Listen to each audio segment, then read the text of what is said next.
Hey everybody, back again with 100 pounds of locks. Got our next 10 out. We got a lot of, hit and misses in this one. Some that don't look very interesting, but actually have some really neat features to them. So here we go. We'll start off with this Taylor here, just because it's the first one I grabbed. But little Taylor, really light, feels really light. It's got the Taylor lock stamp on the back there. It's a warded padlock and comes with two, looks like original keys. And I don't know, they say FD on them, so I don't know what that means. Maybe that's a fire department. I doubt it. Let's see what this key says on this one. Says FD too. See if I can get a better look at that.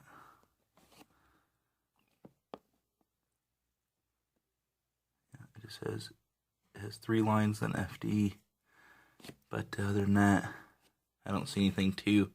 Sorry about the blurriness, but nothing on the back there. But that's an old Taylor warded with the original keys. Like I said, kind of a light padlock, but neat little guy. And next we got this Safety First. Looks like either a warded or a lever lock. It's got a barrel type key that goes in there, and I'm guessing by how light it is, it's probably a warded. Let's see what it says on the back here. Can't quite read that. Germany. It says made in Germany. So I'm gonna look over the camera here real quick. But yeah, made in Germany. That's a pretty neat little lock.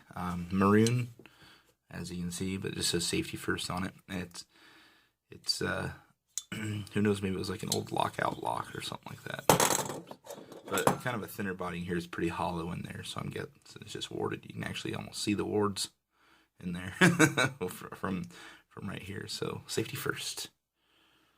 Okay. Then we got this little guy. It's 9. Says 9-9 on it, on both sides. Just a little warded padlock, little pot belly warded padlock, kind of a smaller one, as you can see, compared to the other one. So, little light guy. So I'm guessing it's something a kid would have bought at a 5 and dime store to lock up his marbles or something like that. Next we got this is one of those neat old Corbins. You can see the logo cast in the top there, but another one that just kind of has a neat profile. Like I said, they did a lot of neat stuff with the locks back then to try to outdo the competition. But no key for this one. Little wafer tumbler, but just a little Corbin, really heavy. So I like that the designs on it. Those are all full of dirt too. But that's the next one. Oops, I left that one in my hand for some reason. Got a little Master. I think this is a 55 or something like that is what they called these. But it looks like it was either painted on accident or at the factory. I would guess it was accident because they filled in everything. But that's probably definitely lead paint. But anyway, little Master. It says 5R on it or something. You can kind of see through the paint. And then 44, there it is, 44 right there. So it's a 44, not a 55. Little Master lock, no key, little warded guy. We got this Herd, and it looks like it's been used quite a bit. You can see the wear on the shackle here, and you can. It's a U.S. government lock, so that's neat. And that says 5SD on the bottom, so I'm not sure what that means. But it's an old U.S. set. I don't see anything else written on it. No key code on the bottom. But I was going to point out this keyway. A lot different from any of the other Herds I have. As you know, I like Herd locks, but you can see it's got like more wards in the keyway than they normally do. Normally it's a little square and then a rectangle on the way up. I'm trying to see if I have a Herd within reach here to one. But yeah, normally you see that kind of keyway.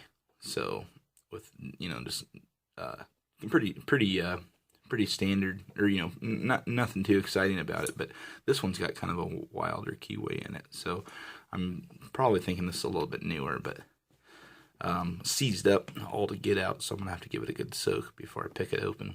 So U.S. set herd. This one's probably staying in the collection. And we got a Reese. You've seen a few of these. The different thing about this one is it's got an original key, so that's pretty cool. Reese. It's just a warded padlock, but it's got an original key, so kind of springy, so it doesn't seem like it's too bad off. But like I said, you've seen a bunch of those before, but that's the difference between this one. And then we got a Corbin, another Corbin, and doesn't look like it says anything on the top, but just a little wafer tumbler. Got a working key on a piece of twine there. Those keys are real nice. Corbin Cabinet Lock Co. And then on the back here is probably some kind of key code, Cat 54. So, but works like the day it was made. So held up real nice. And then that's the Corbin, little Corbin wafer tumbler. Oops. And we got a now. I'm not really sure. I've seen this logo before, but I'm not really sure what the maker is. It says made in Western Germany, and I've seen one of these before. I can't remember who they said it was made by, but it's got these 3 padlocks kind of interlocked in a trefoil looking thing there. But neat little lock, but it's really light. It's really thin and light, and probably wasn't very high security, but neat little lock. Made in West Germany. And the last one of our 10 is this Yale, and I'll show you what's cool about it. It's just a Yale warded lock. It's in really decent shape for how old it is. Doesn't have this, does it? Doesn't have the stamping on the shackle like they do sometimes. Made in the USA, but you got the blue inlay there. Still held up real nice. But here's what makes this lock neat. I always love to find stuff that locksmiths did way back when, just to be either utilitarian or just quick, with something they need.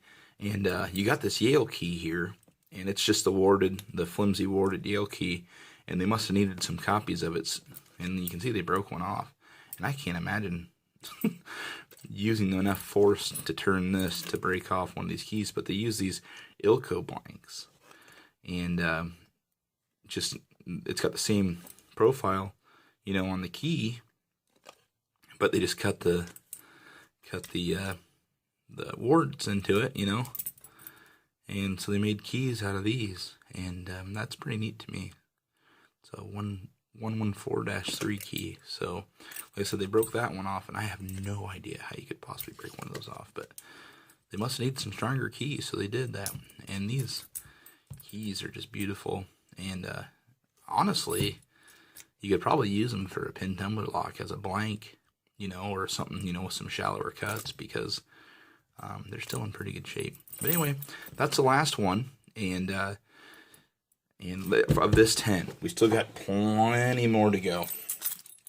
And I figured I'd just get those out of the way. This is the basket with all the stuff that you haven't seen yet.